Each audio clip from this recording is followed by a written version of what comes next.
اس نے کہا تھا تو نے ہر شخص کی قسمت میں یہ عزت لکھی اور آخری خطبے کی صورت میں وصیت لکھی. محبوب آپ نے وہ خطبہ حجت الوداع پڑھے تو ہر شخص کے لیے وصیت لکھی. عورتوں کا خیال رکھنا، بوڑھوں کا خیال رکھنا، دین کو پھیلانا، غلاموں سے حسن سلوک کرنا. حضور سعادت دینے آئے. نفاست پسند مزاج میرے نبی پاک کا، ہر شخص کے لیے اس کے موافق حضور نے عزت رکھی.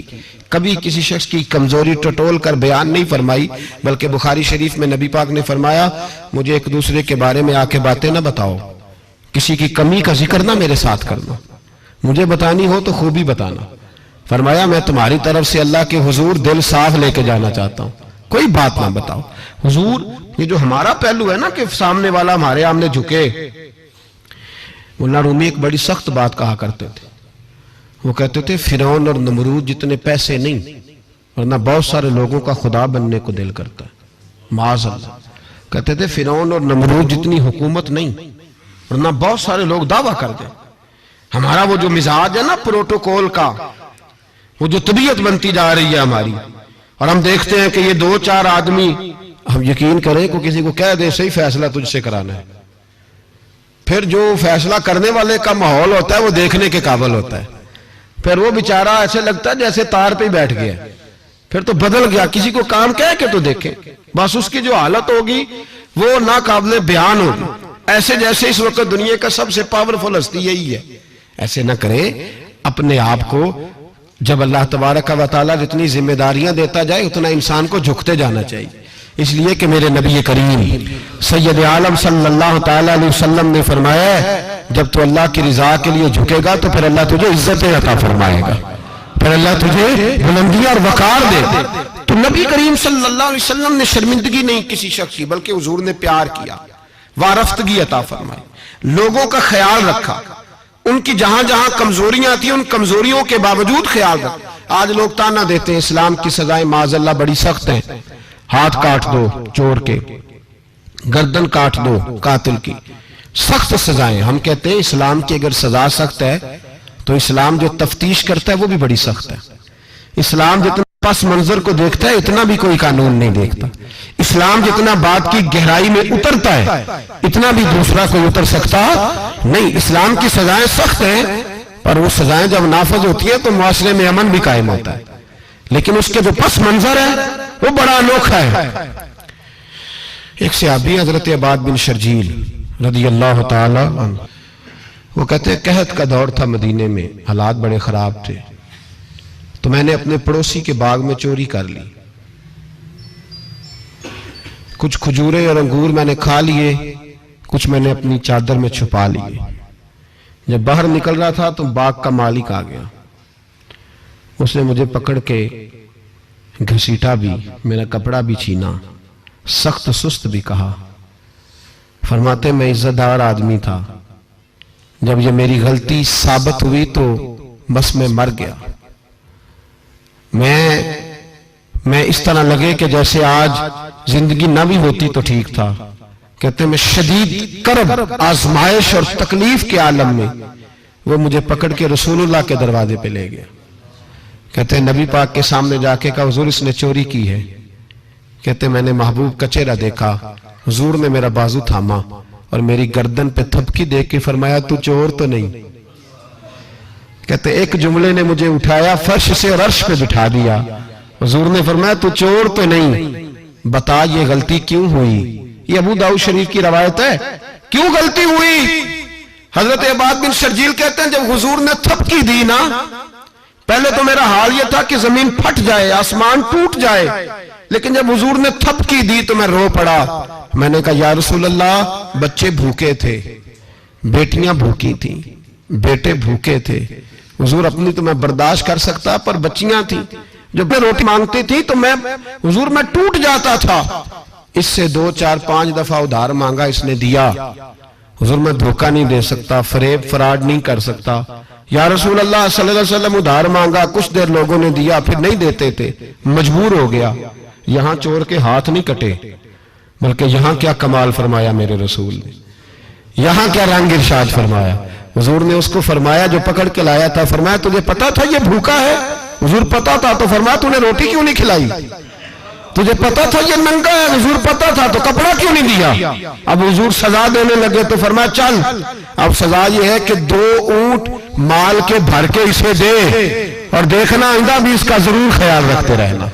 جہاں مجرم کو ملتی ہیں جزائیں بھی عطائیں بھی، مدینے میں جو لگتی ہے عدالت ہو تو ایسی ہو، مدینے میں جو لگتی ہے عدالت ہو تو ایسی۔ اور اعلیٰ حضرت فرماتے چور حاکم سے چھپا کرتے ہیں یا اس کے سوا تیرے دامن میں چھپے چور انوکھا تیرا۔